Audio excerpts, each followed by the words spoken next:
Tac, tac, c'est bon, ça tourne, tu peux nous présenter gentiment ton armée. Alors on va faire de droite à gauche. Alors, bon bah il y a des scarabs. Et on voit ça. Alors, de toute façon, il y en a 2 fois 20 packs de guerriers Necrons. Alors, eux avec le fusil Gauss qui tire à 24 pouces et eux avec la faucheuse Gauss qui tire à 12 pouces. Avec la PA de -2 et la force 5. Exactement.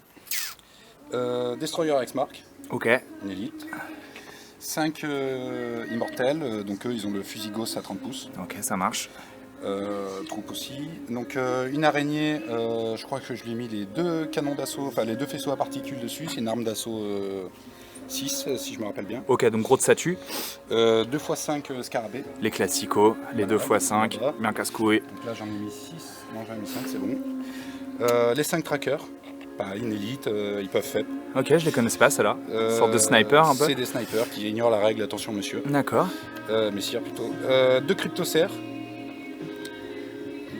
J'ai rien de plus à dire là-dessus. Si, s'ils sont à côté d'un cryptech, ils sont renforcés quoi. Ok, ça marche. 3 destroyers lourds. Ouais, ça chicote. Donc je sais. Alors je retrouve ma liste. Il me semble que ça fait très mal au véhicule, ça. Oui, et l'infanterie ça peut faire mal. Et l'infanterie aussi, ouais. En fonction de ce que j'ai mis. Donc, je vais dire ça de suite. Bon bah destructeur Gauss. Destructeur Gauss. 3 destructeurs Gauss. Fort bien. Tenir compte de celui qui est différent. Donc les scarabées, les trackers. Donc alors le tétrarque, je lui ai mis l'ordre d'éternité en relique. Ok. Et le trait servant du roi silencieux. C'est pour booster les auras et la relique c'est pour faire un protocole de commandement avec +1. Un protocole de réanimation avec +1. Ok, super. Pour réanimer. Un personnage nommé. Il est là-bas, je crois. Là-bas, ici. Qui lui, il booste les unités de base, donc guerrier Necron et immortel, Ok. à chaque fin de mouvement. Et je lui ai rajouté un trait de seigneur de guerre, volonté immuable. Accessoirement, c'est la figurine la plus classe de tous les Necrons. Voilà, faut le dire. Quand elle est peinte. Ouais. Écoute, on fait ce qu'on peut. On fait ce qu'on peut. Plus grossier. Et puis bah écoute, parle-nous de la pièce de résistance, hein, parce qu'il est là. Du coup, j'aurais -1 PC pour ça. -1, ok. Le stand qui est assez violent. Le stand du Nyctophore, du coup, qui aura les pouvoirs regard de mort et pluie d'étoiles mourantes. Alors, regard de mort, c'est son pouvoir, il choisit une unité ennemie à 9 pouces. Ok. De lui, il lance 3 dés, sur 4+, c'est D3 blessures mortelles. D'accord. Donc potentiellement 9 blessures mortelles. Ça marche. Et son deuxième sort, c'est à 24 pouces, sans forcément avoir la visu dessus. Il choisit 3 unités ennemies, il lance un dé. Si c'est inférieur au nombre de figurines de l'unité, c'est D3 blessures mortelles aussi. Ok, donc ça c'est bien contre les gros packs. Ou contre les Sistas qui sont 5 par escouade. Ah, faut que tu fasses sous le nombre de l'escouade Ouais, de l'unité de figurines de l'unité. D'accord, donc faut que tu fasses sous 5. Un 6 c'est toujours raté. Ouais. Et si je fais 4 et 4 ça 5, touche. et ben Ça en gros marche. tu prends des 3 blessures mortelles. Ok, très bien. Pas besoin de ligne de vue. Très bien. Celui-là. On a fait le tour? On a fait le tour. Il y a le chronomancien aussi, pas l'oublier. Ah. Alors le chronomancien, en plus je lui ai rajouté une relique supplémentaire, c'est le voile des ténèbres. Ok. Et est-ce que je lui ai mis un objet de chronomancien? Oui, obfuscastron primatique. Alors ça je le dirai quand je le... Ouais. Je sais plus Bon, ce que ça fait. tu me raconteras au moment venu. Soit -1 pour toucher à une de tes unités qui est à 12 pouces, soit Ok. soit tu peux pas le cibler, hein, quelque chose comme ça. Et bah donc ça ressemble à ça, vu de haut. Voilà. Pour plus de lisibilité, j'ai séparé mes deux détachements. Donc là, tu vas avoir tout le détachement rose sanglante qui est ici. Tac. Et là, tout ce qui est cœur valeureux.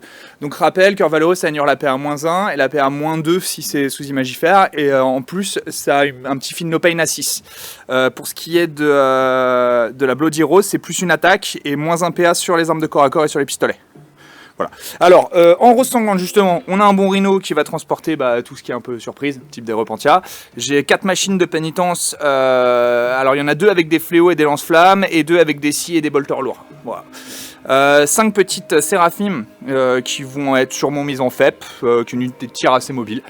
Évidemment, les 8 repentia, car je ne suis pas un spammer fou, je n'en joue que 8. Voilà. Là, il y a les 10 Zéphirim. Donc, les Zéphirim, ça tue, c'est pas mal pour tuer de l'élite, c'est une bonne PA, ça a de l'épée énergétique. Pour les persos, je vais avoir un prêtre et une palatine dans ce détachement-là. Voilà, ce sera la palatine, mon QG de ce détachement. Ce n'est pas mon seigneur de guerre. Et c'est à peu près tout pour ce qui est Bloody Rose. Ensuite, Cœur Valeureux qui est la plus grosse partie de mon armée. Tu vas retrouver le bon vieux exorciste pour tirer quoi. 2 squads de rétributeurs, une où il y aura 4 multifuseurs, une où il n'y en aura que 3. Donc un qui est un peu plus énervé que l'autre. Une Sainte Célestine en personnage avec une chanoinesse, un imagifère et un hospitaleur. Donc 4 personnages pour ce détachement là. Évidemment un rhino parce que les rhinos c'est trop cool. Et enfin 3 squads de 5 sistas classiques. Et en attaque rapide 2 squads de Dominion qui ont la particularité d'avoir un mouvement d'avant-garde de 6 et de pouvoir être équipé de Stormbolter. Plus sympa, ça tire plus. Voilà à peu près pour l'armée. J'ai mis un petite relique sur elle. C'est la bienfaisance, ça permet de lancer, ça permet de saturer au corps à corps, ça lance 8 attaques ou 9 attaques, un truc comme ça. Donc ça sature pas mal. Et Célestine aura Fanal de la foi en trait de seigneur de guerre, donc c'est un PC par round de bataille. Et j'ai aussi mis un trait de seigneur de guerre en plus que je vais payer du coup, que je vais commencer à 8 PC sur mon imagifère pour lui donner l'augmentation de l'invulnérable des sœurs à 9 autour de lui. Donc ça va les baisser à 5 voire à 4. On a vu s'il y a Sainte Célestine. Et voilà, t'es chaud? Alors voilà, donc on a fini le déploiement. Ici on a les sistas qui se sont déployés vraiment sur toute la largeur en essayant de profiter un max des auras. Ici on a un gros flanc gauche du côté des Nécrons, mais un flanc droit qui n'est quand même pas en reste. Il y a quand même les destroyers et un gros pack de guerriers. Et pour tes secondaires, Guillaume, tu as réfléchi. Alors, et tu vas prendre... Pour mes secondaires, je vais prendre éliminer la vermine, donc c'est-à-dire c'est un objectif Nécron où chaque carte de table où tu n'es pas, je marque 2 points de victoire. Ouais, ok, d'accord. Je vais prendre... combattant tant que nous tenons. Ok, ça concernera 3 unités. Les 20 Nécrons, le stand, les 20 Nécrons. Donc 2 packs de 20 Nécrons et le Ctan. Ok, très bien. Et en troisième, je me tâte encore.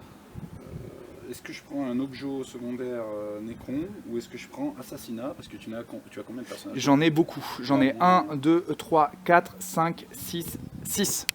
Donc tu peux caper assassinat, sans problème. Parce que mon objet secondaire aussi, il serait bien chiant pour toi. Ça m'obligerait à ne pas venir te chercher, tu serais obligé de venir me voir. C'est réveiller la machine antique, c'est-à-dire tu dois choisir 2 objets qui ne sont pas dans les zones de déploiement. Ouais. Enfin 3, tu dois en choisir. Ouais. Là il y en a que 2, ça serait ces 2-là. Ouais. Et à chaque fois que j'ai une unité de base ou canoptech dessus, qui fait l'action réveiller la machine, je marque 3 points de victoire. Ok. Si elle reste jusqu'à ma phase de commandement. D'accord, donc tu peux marquer 6 points de victoire par tour, ça peut se rentabiliser en 3 tours. À toi de voir. Mais le problème c'est que tu as quand même une armée qui se projette pas mal. Bah j'ai un peu, ouais, un peu quand même. Du coup, je pourrais jamais faire l'action parce que dès que ça va te faire chier de pas taper. Mais c'est surtout dès que tu as apporté, ça annule l'action. Ah, ça annule l'action, ok. Je la fais pas. Du coup, on va plutôt prendre assassinat. Ok, très bien. Moi, je vais évidemment prendre les cartes de table parce que je joue contre les Nécrons. Et les Nécrons, il faut prendre les cartes de table, sinon ils marquent plein de points. Je vais ensuite déployer les brouilleurs parce qu'avec toutes mes escouades de sœurs, il y en a sûrement certaines qui vont pouvoir le faire. Et en troisième objectif, je peux clairement pas prendre l'attrition. L'assassinat, c'est inintéressant. Et c'est le problème des sœurs. Voilà. Donc de moins en moins, je trouve c'est vachement bien qu'ils aient fait que tu scores. Toc, c'est parti. On va faire le toss. Allez, hop. C'est un 1 de ma part. C'est un 2. C'est un 2, c'est suffisant. À toi la main, mon Guillaume. Alors c'est officiellement la fin de la phase de déploiement. J'ai repositionné juste 2 squads de Dominion pour les protéger un peu. Et le Nécron a fait ce que font les Nécrons. Il a fait son mouvement d'avant-garde de 6 sur l'intégralité de l'armée. Et maintenant, il va venir cogner dans les sœurs. T'es chaud? T'es prêt à faire des bons jets? Alors, fin de la phase de mouvement de Guillaume. On voit que c'est du Nécron qui a fait son beau mouvement là. Tout le milieu de table est pris, quoi, clairement. Alors, Xerath, il va donner un bonus à eux. Ok, ça booste le pack de Nécron. C'est un D3. C'est plus un à la touche, c'est ça? Ce que ça fait, ah non, c'est pas toi qui choisis. Donc le 2, on va regarder ce que c'est un 2. Il cherche. Cet homme cherche. Attends, mais cet homme ne connaît pas son codex? Je rêve. J'ajoute 1 à la caractéristique de force. Donc, plus un force, ok, sur les Nécrons. Toute la bataille, ces guerriers Nécrons là. Toute la bataille, forever. Putain, stylé. Voilà. Très stylé. Ok, et ensuite? Le stand maintenant, il va lancer ses sorts. Alors, il a 2 sorts. Il y en a un porté 9 pouces, il ne pourra pas. Ok. Et il y en a un autre, donc une portée de 24 pouces. Très bien. Une unité choisie. 3 unités et demie. Ok. Fantastique. Je lance un D6, et si je fais moins que le nombre de figurines de l'unité, elle prend des 3 blessures mortelles. D'accord. Donc à 24 pouces, ça fait... T'as bien fait de passer l'attributeur dans... Du coup, je peux viser celle-là. J'avais pas spécialement envie de me faire flinguer mes rétribs. Je peux viser celle-là. Et alors, répète-moi le Stormbolter et Non, non, tout ça c'est de la sœur classique. tous là. Ouais. Ça marche. Et est-ce que c'est à 24 pouces là? Non, putain, à 2 pouces près. Les boules. Bon, Et bah ça sera pardon, et E. ok, fort bien. Bah écoute, on va voir. Alors, fin de la petite phase de commandement de Guillaume, ça m'a fait un petit peu de dégâts sur les sœurs. On voit que les BM ont bien marché. Il y a deux petites dominions qui sont passées et 3 sœurs classiques. Et on continue, du coup, on continue. On va commencer par l'araignée, du coup, qui va utiliser son faisceau de Ouais. donc Asso 6. Ça a l'air. La phase de tir, bon, c'est pas la phase de tir qui a été concluante, c'est plutôt le stade là, qui m'a fait plaisir. L'Octane a fait le taf carrément, ouais. On a un peu enlevé des sœurs un peu partout. On voit qu'il y a une sœur qui était archi chaude là, qui a voulu rester sur l'objet, hein, quoi qu'il arrive. Elle est restée, malgré les 2 plus relance D1 Ouais. pour la touche, elle est restée. Elle est restée. Notable quand même, les Mortifiers, ils sont juste morts. Qui sont morts. Voilà. Sur le côté droit, ça Un enlève petit tir poids. sur les F qui a pas fait grand chose. Surtout que le côté droit, je l'ai délaissé un peu, donc si on enlève déjà pas mal de choses du côté droit, ça peut quand même bien arranger pour la suite. Bloqué. Fin de la phase de charge de l'ami Guillaume qui nous a fait une jolie charge avec ses scarabs, qui a vraiment locké un bon pack d'unités Sista. Charge à 11 pour eux, charge à 9 pour eux. Voilà, et donc on est là, c'est avant même le pay-in. Donc bah vas-y, fais-nous ton pay-in en live, Alors, qu'on se régale plutôt- sur ce move. Ils vont engager 2-3 pouces. Donc tac, tac, tac. Oh merde. Alors la charge était à la base sur les sœurs, mais les scarabées vont pile-in sur le rhino où il y a les repentia. Tac et tac. Et en même temps engager les sœurs qui sont à l'intérieur. Elles ne sont pas dessus, c'est juste pour le confort de jeu qu'on a fait ça. Exactement. Alors là, les scarabées ici ont fait une charge à 11, du coup ils sont mis engagés ici, ils ont fait un vieux cordon dégueulasse pour engager les sœurs sur qui ils ont déclaré une charge. Du coup, lui il va pile-in là pour bloquer le rhino avec les rétributors, qui va pile-in dessus. On va bien faire attention à ne pas pile-in les machines de pénitence, et on va pile-in. Voilà, pour être en contact avec les sœurs. Ce scarabée là va rester au-dessus pour zone d'engagement. Ce qui fait qu'après coup, bien, tout ça est bien loqué. Donc on a le rhino là, les sœurs. Alors fin de ma phase de move, j'ai choisi de pas de sortir les repentia, c'est peut-être une erreur, on va voir. Ici j'ai sorti quand même un petit pack de rétributeurs pour aller fumer le petit scarab au fond.